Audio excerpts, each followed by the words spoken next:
I stopped all forms of support for my brother's family after he callously declared, "No place for losers." His harsh words not only led to my exclusion from our cherished Christmas celebration but have also triggered a downward spiral in his behavior as he now finds himself completely losing it over the consequences of his own cruelty.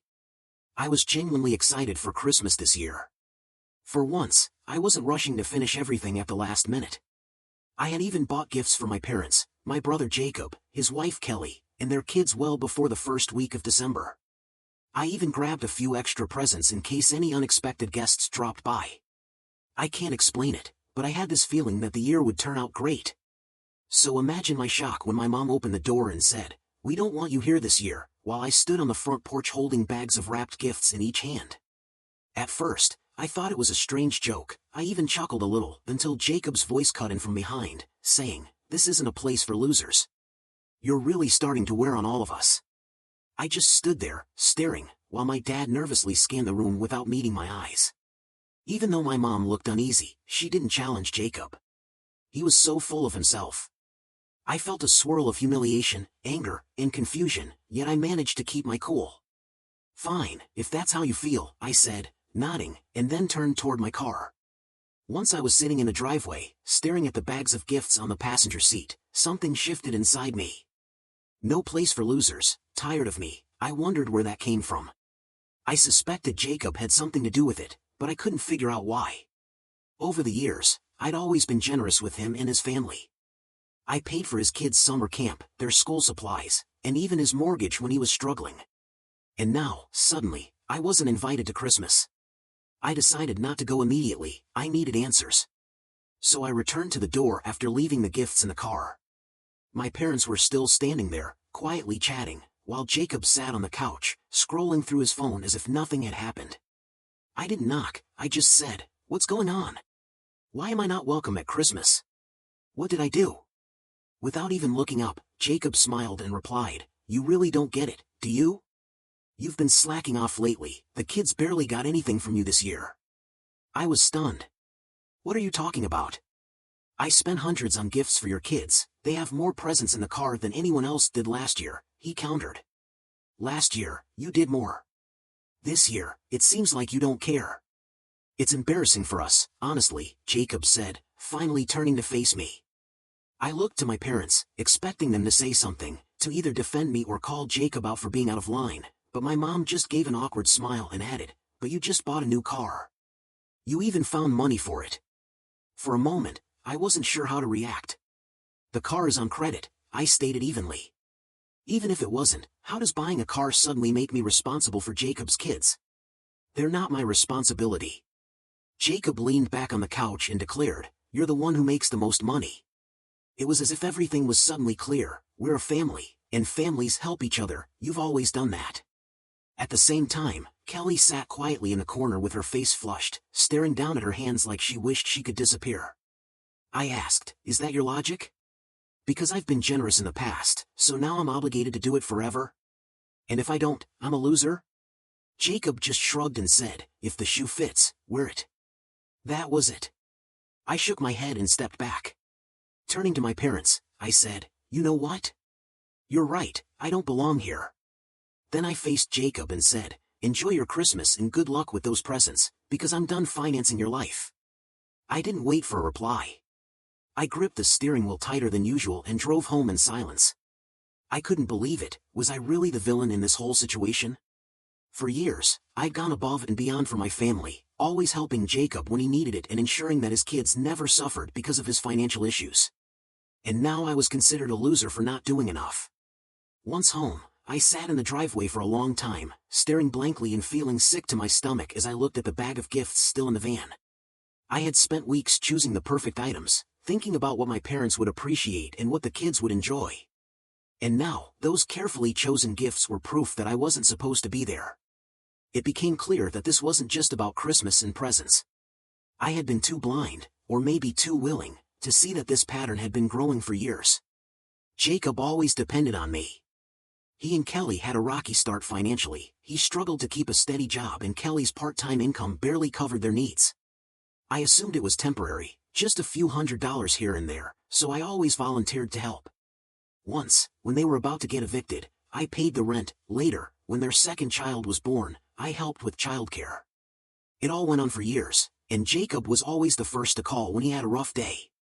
Honestly, I always said yes because I cared about his kids, not because I had to.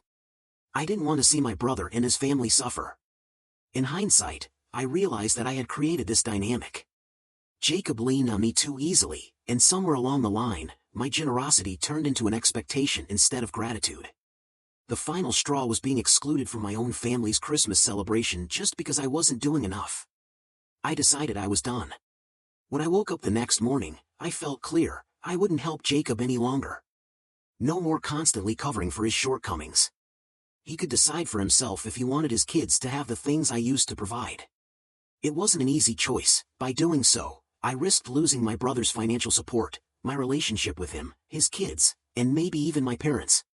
But I couldn't keep being treated like an ATM instead of a brother and son. After that day, neither they nor I reached out. I assumed they got the message, though I should have known Jacob wouldn't take it lightly. New Year's Eve passed in complete silence, no texts, no calls, nothing from my parents, Jacob, or even Kelly. For the first time in years, I spent the holidays completely alone. Even though I hadn't expected them to contact me, it felt odd when midnight came and my phone was still silent. I did consider calling, but every time I reached for it, I couldn't bring myself to dial the number. I recalled Jacob's smirk when he said, "There's no room for losers." I'd spent years holding everything together, and they had the nerve to treat me like disposable property. If they wanted distance, I would have given it.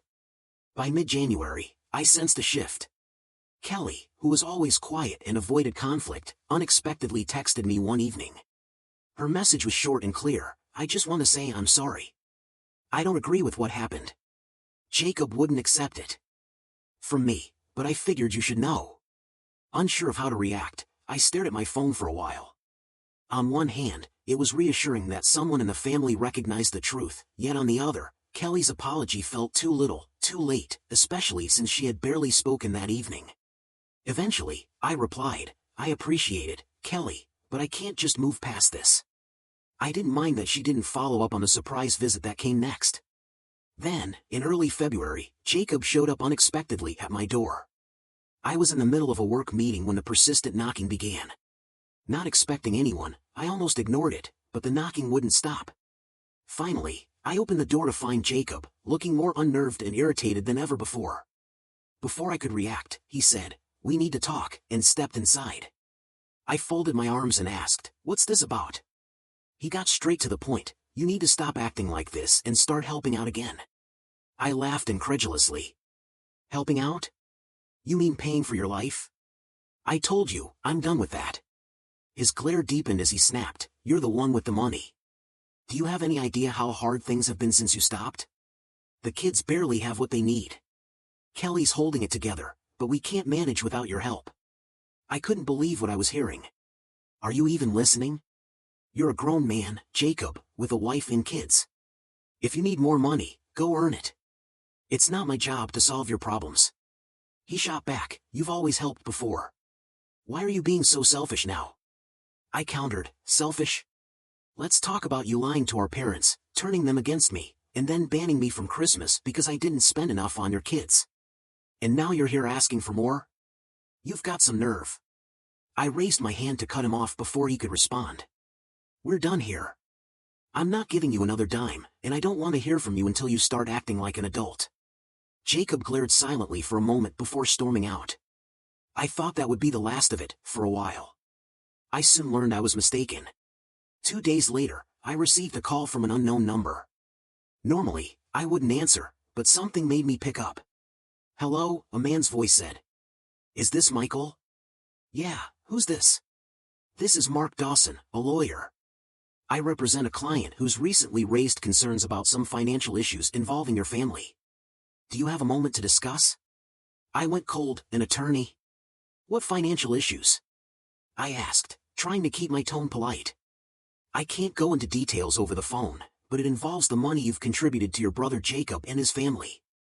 Specifically, how those funds have been used. Would you be willing to come to my office for a discussion?" I was at a loss. Thoughts raced through my mind. Had Jacob borrowed money under my name, or was he up to something shady with my details? Or was this just a scare tactic to get more cash out of me? Who is your client? I finally asked. After a brief silence, he replied, I'm sorry, I can't disclose that right now, but I promise this isn't a lawsuit against you, it's an investigation. Against my better judgment, my curiosity pushed me to agree. The next day, I walked into Mark Dawson's office with trepidation, not knowing what to expect. As soon as I sat down, he slid a packet across the desk and said, Kelly is the client I'm representing. I blinked in disbelief. Kelly? Why would she need a lawyer? Mark folded his hands and fixed me with a steady look. She believes Jacob's been misusing the money you've given him over the years. She suspects he's been hiding funds from both you and her. I felt my stomach twist. Hiding money? What do you mean? Mark opened the folder, revealing copies of bank statements, receipts, and what looked like screenshots of text messages. According to these documents, it appears that Jacob has been redirecting your contributions into a separate account. Instead of using it to support his family, he's been spending it on gambling and other personal expenses. I stared in disbelief. You're saying all those times I helped with bills and school costs, the money never reached his kids? Mark nodded gravely. It appears that way. Kelly recently uncovered this and came to me because she wasn't sure what to do. She initially didn't want to involve you, but given the situation, she thought you should know. I could hardly process it. Jacob had been deceiving me all along, diverting funds I believed were meant for his family into his own pocket for questionable expenses.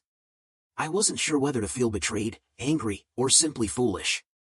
My voice trembled as I asked, Does Kelly have proof? Mark moved the folder closer. Take a look for yourself. I scanned the documents, withdrawals from Jacob's account, large transfers to another account in his name, and even transactions from my account to his, all matching the times I'd helped during emergencies. There were also charges from upscale restaurants, online gambling sites, and hotel stays. I shook my head in disbelief and muttered, And Kelly knew about this? Mark explained, she had her suspicions for a while but didn't have direct access to his records until she discovered some overlooked bank statements. With no concrete proof, she finally reached out to me. I sat there trying to take it all in. Does she expect me to press charges or something? I asked. Mark shook his head. Not right now. She's more worried about keeping herself and the kids safe, but I thought you should know, in case Jacob tries to manipulate you further. I laughed bitterly. Oh, he already tried. He came by my place a few days ago, demanding that I start helping him out again. Mark shot me an annoyed look. That fits with what Kelly said. It seems Jacob is feeling the squeeze now that your financial support has stopped. He might be in deeper trouble than Kelly realizes. As I stared at the folder, my mind raced. Part of me wanted to go over to Jacob's and confront him, but I knew that would only feed his ego, since it had already irritated me so much. So, what's Kelly planning? I asked. Mark hesitated before replying. She's weighing her options. She wants to be sure she and the kids are secure, both financially and otherwise. If Jacob's behavior escalates, she might file for separation or take legal steps. Hearing that hit me harder than I expected. Kelly had always seemed gentle and devoted, the type who'd always stand by Jacob. I realized just how bad things had gotten if even she was ready to walk away. I felt a mix of anger at Jacob, sadness for Kelly and the kids, and guilt for not seeing this sooner. I thanked Mark for his time and left the office. For the first time in years, I felt a strange sense of relief, free from Jacob's constant control. Now that I knew the truth, I promised myself I'd never let him dominate me again. I couldn't shake the weight of what I had just learned, the hidden money, the secret gambling, and Kelly carefully planning her next move. I was smack in the middle of a family drama that felt like a daytime soap opera. I kept my distance for a few days, avoiding calls to my parents and staying off Jacob's radar. But quiet didn't last long. One evening, just as I was about to have dinner, Jacob's name flashed on my phone. I almost let it go to voicemail, but something made me answer. What do you want, Jacob? I asked. He wasted no time. We need to talk, he said, his voice strained and almost desperate. You said something to Kelly, didn't you? I raised an eyebrow. What are you talking about? Don't be stupid, he yelled. She's been acting off since Christmas, and now she's mentioning lawyers and separation. I know you've been planting ideas in her head. I couldn't help but laugh. You think I'm the problem? You lied to her, hid money, and gambled it away. If she's done with your nonsense, that's on you, not me. After a pause, Jacob finally muttered, "You don't know what you're talking about." I snapped, "Oh, I think I do." My anger is through the roof. Kelly told me everything, the secret account, the gambling, the money you wasted while I was busting my back to help you. You're a joke, Jacob. Before he could reply, I hung up. My hands trembled, but it felt liberating to finally say what I'd bottled up for so long. You've used me one last time. I'm done. If Kelly leaves you, that's on you, and if you try to drag me back into this mess, I'll make sure everyone knows what you've been up to.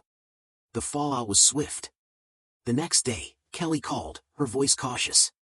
Did Jacob get in touch? She asked. Yes, I replied.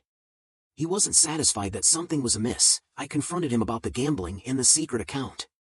After a moment of hesitation, Kelly admitted, he confessed to some of it, but he's still trying to downplay everything. Are you okay? I asked. Though I didn't hear a clear answer, she managed, I'm fine, but I'm tired of defending him. The kids deserve better. I knew things were bad between them, but hearing her say that felt like the start of the end. It hit me harder than I expected. Whatever you decide to do, you have my support, I promised. Thank you, she said softly. I'm sorry for how we treated you over Christmas. I should have spoken up sooner. We talked for a while longer, and when we finally hung up, I felt a strange sense of closure. Even though Jacob had wrecked our relationship, Kelly and the kids weren't my enemies, and I wouldn't be mad at her if she had the courage to stand up to him. Still, I couldn't shake the feeling that Jacob wasn't done stirring up trouble.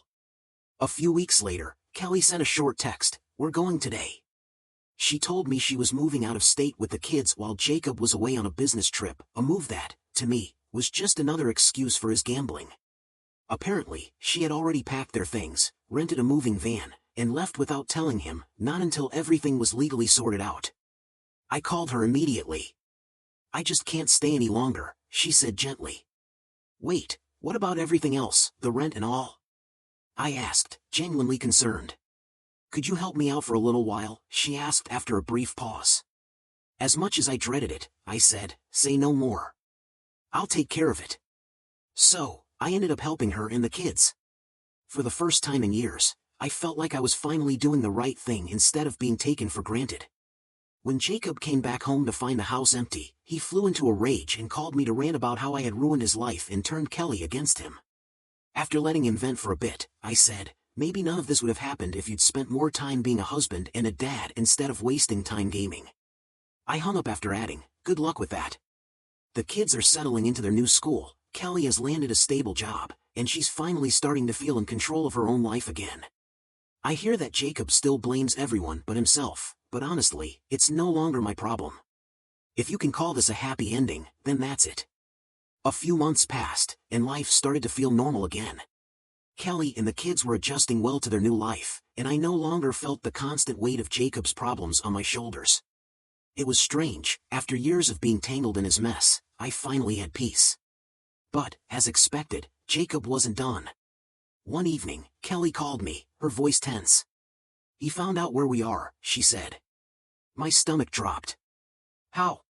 I don't know, she admitted. Maybe through my bank records or something. He's been calling non-stop, leaving voicemails, threatening to take the kids from me. My grip tightened around the phone. He's bluffing. He has no legal ground to stand on. I know, she sighed. But it's exhausting. I don't want to deal with him anymore. I just want him to let us go. For the first time, I heard something in Kelly's voice I hadn't noticed before, resolve. She wasn't afraid anymore. She was done being a victim. He won't stop unless you make him, I said. Have you talked to a lawyer? Yes, she confirmed. I'm filing for full custody. I have proof of his gambling, the hidden accounts, the way he neglected us. The lawyer says we have a strong case. Hearing that was the closure I didn't even know I needed. For so long, I had been the one holding things together, helping Jacob, supporting Kelly, keeping the peace. But now, Kelly was taking control of her own life. Jacob tried to fight back. He showed up at my place one last time, furious and desperate. You ruined my life, he shouted. No, Jacob, I said calmly. You did that to yourself. His face twisted with rage, but for the first time, I didn't feel intimidated. I saw him for what he really was, a man who had run out of people to manipulate. Kelly is done. I am done. You have no one left to use, I continued. It's time to take responsibility for your own mistakes. He scoffed, shaking his head. You think you're better than me? I sighed. No, I think I just learned something you never did, when to let go. I closed the door in his face, and that was the last time I saw Jacob. A few months later, Kelly won full custody. Jacob didn't even show up to fight it, he had already moved on to some other scheme, some other way to avoid facing his failures. As for me, I finally felt free. For the first time in years, I wasn't cleaning up someone else's mess. I was living my own life. And that, I realized, was the real happy ending. Thanks for watching. If you haven't subscribed yet, please do and hit the notification bell to stay updated with more shocking real-life stories happening around you.